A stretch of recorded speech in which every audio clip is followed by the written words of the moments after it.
Well, this weekend, Donald Trump is trading the New York City courtroom for Mar-a-Lago, a much prettier place, where he hosted prominent donors and high-profile Republicans at the RNC spring meeting, including those rumored to be on his VP shortlist.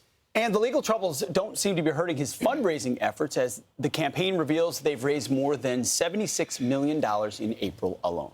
Now, Fox News contributor Tammy Bruce joins us now. Hey, Tammy. Hello, good morning. So let's start with VP.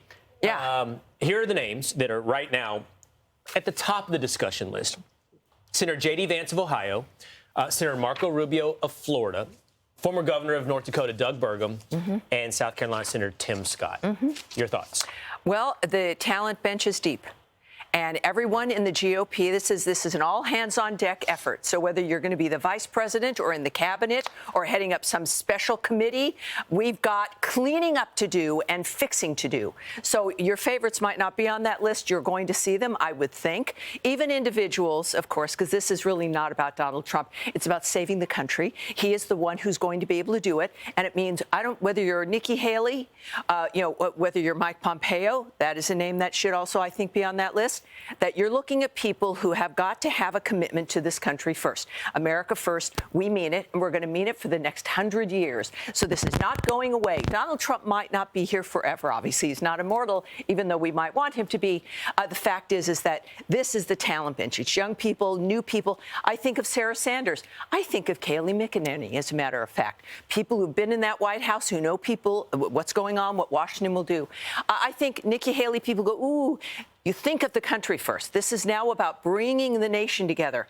The GOP, Republicans understand this. Now it's about independents, about Democrats, and it's about Republicans who are like still shivering a little bit. Get your act together. You see what's going on out there. We've got a job to do. Yeah, but I think within the Republican Party, there's also, at least among the base, there's some frustration with even with some of the names that you brought up. Sure. One of the issues is I think people are sick of wars.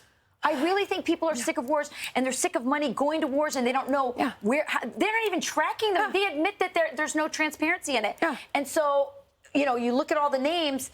Is it time for us to clean house of some of the neocons as well, so that it's a little more about what the base wants? As we've seen with, Joe Biden and how the world's reacted to weak people and cowardice, and with children who have parents who do not watch and who do not care and let them do whatever they want, you're going to bring out the worst in people. Strong leadership, men and women who know just like when Trump was president, you've got people who will adjust. You don't need to clean house. Neocons can become, they can adjust to the nature of what the real world requires. Perhaps they've never learned about what we can really do with peacetime and what strength. We saw it a bit with Reagan, peace through strength. We can get there again. And so it's about changing a mindset and an expectation of what normal is. Normal has changed, and it's going to change again, and it's going to stay what the normal is. Wow, I'm going to vote for Tammy. Look, I'm not going to, look, I'm a middle-aged woman. I want to make sure that young people, your children, have a world to look at. I don't want to be on my deathbed thinking, oh, my gosh, look, there's more riots. Enough already. I don't want my kids to go to war. Well, exactly. And in order to have that not happen, strong America, an economy that's strong, but individual people, that the bad guys, there'll always be bad guys. There'll always be war. We've seen it for millennia. It's not going to end unless America has a president, whoever it might be, that says enough is enough.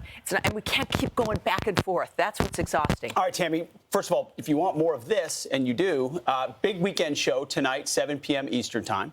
Check it out with Guy Benson, Tammy, and Charlie. And then you also have an upcoming book called Fear. Tell us about it real quick. It's Fear itself, and it looks at the use of fear to control society. Of course, part of that is war. Part of that is, exploiting pandemics, exploiting what the border is, getting people compliant so they don't complain. That's where leadership comes in.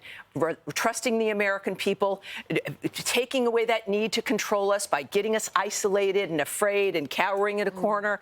And it's an ancient technique, clearly, and it's being used right now every day, and it's about courage. I think we forgot in the time of prosperity, it's the base level human motivation. Correct. And it can be manipulated. And we were reminded in the past 3 years That is correct. of those Very pedal significant. And fear. we will be through the rest of this year. So it's courage, and we've got this one. We've got it.